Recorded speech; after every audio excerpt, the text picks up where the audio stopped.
పోలీసుల సంగతి తెలుసు కానీ కారు దిగలేదు. కారు దిగపోతే వాళ్ళు నా కారు ఎక్కడానికి ప్రయత్నించారు. నేను డ్రైవింగ్ సీట్లోకి వచ్చాను. నన్ను డ్రైవింగ్ సీట్లోకి నుంచి లాగడానికి పోలీసులు 100 మంది పోలీసులు, కారులోంచి దించడానికి 15 నిమిషాలు నన్ను ఎంత దారుణంగా హింసించారంటే, ఇష్టానుసారంగా లాగి గీసేసి, అయినా కానీ నన్ను కారులోంచి 15 నిమిషాల వరకు దించలేకపోయారు 50 మంది పోలీసులు, డిఎస్పీలు. వెనక నుంచి ఒక 2 డిఎస్పీలు తోయడం, ఇటేపు నుంచి కాళ్ళు పెట్టి కాళ్ళు ఇరిసేసి లాగడం, ఒక పశువు కన్నా దారుణంగా లాగారు నన్ను. అయినా వాళ్ళ వల్ల అవ్వలేదు. ఇంతమంది చూసినా నన్ను లాగలేకపోయారు వాళ్ళు. సరే 15 నిమిషాల తర్వాత అంతమందిని ఇంతసేపు నేను ఒక్కడిని ప్రొటెక్ట్ చేయగలను, ఒక్కోడు అంబోతుల్లో ఉన్నారు. సరే 15 నిమిషాల తర్వాత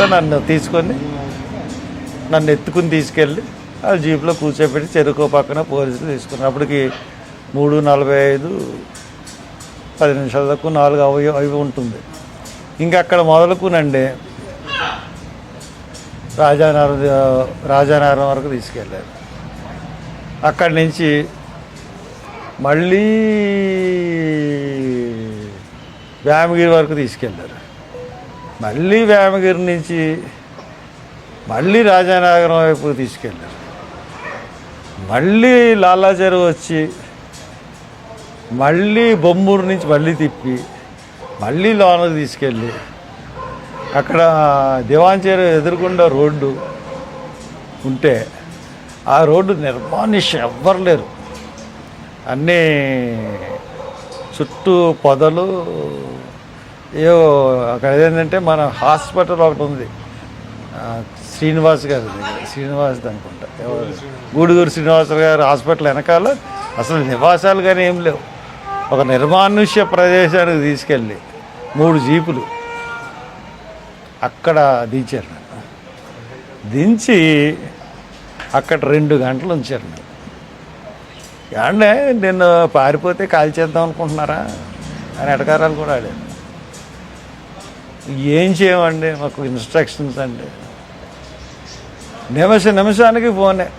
మరి ఎస్పీ గాడో ఐజీ గాడో తెలియదు, కానీ ఎస్పీ గాడేమో ఐజీ గాడేమో తెలియదు, కానీ నిమిషానికి ఇన్స్ట్రక్షన్. మరి డిఎస్పీలో ఉరునీయమ్మ ఇదేమీ సార్, నేను ఇక్కడ ఏమన్నా నేరం చేశానా, ఎవరన్నా అడ్డుకున్నానా, ఏమన్నా చేశానా అంటే నాకు ఒళ్ళు మండి గాడు అంటున్నాను.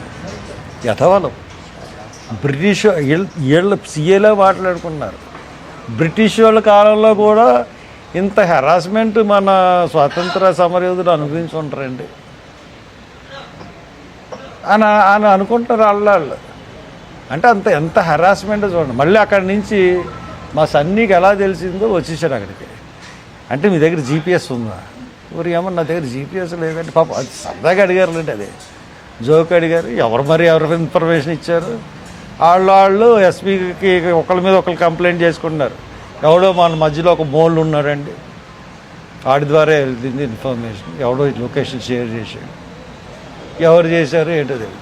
కానీ అండి మీరు సంపాదించగలిగితే ప్రెస్ వాళ్ళు 15 నిమిషాలు నన్ను కారులో దించి వీడియో సంపాదించే అంతకన్నా భయంకరమైన మానవ హక్కుల ఉల్లంఘన అనేది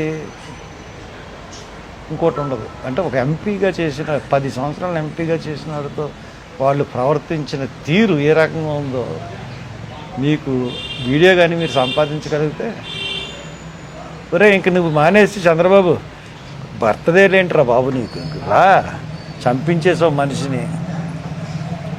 సరే ఏదో మాట్లాడాలనుకుంటున్నాడు, బుర్ర ఏం పని చేయట్లేదు నాకు. అలాగ నన్ను మళ్ళీ కంబాల చెరువు దగ్గరికి వచ్చి, అంటే 6:30కి అయిపోయింది, 7:30 వరకు నన్ను వదలకూడదు. పోనీ వాళ్ళు దానికి నా ప్రోగ్రాం ఏమన్నా చేయించారా? 1000 మంది వచ్చారు. ఎంతమంది వచ్చారు? చాలా ఆ? 25,000 కన్నా పైన మొత్తం ఫోర్త్ బ్రిడ్జ్ ఆగిపోయింది. నా వల్ల నేను ఉన్నాను అక్కడ. అంటే ఇదంతా నేను ఆపలేదని చెప్పి వాళ్ళే నాకు మీద సాక్ష్యం క్రియేట్ చేసుకున్నారు. Thank you police.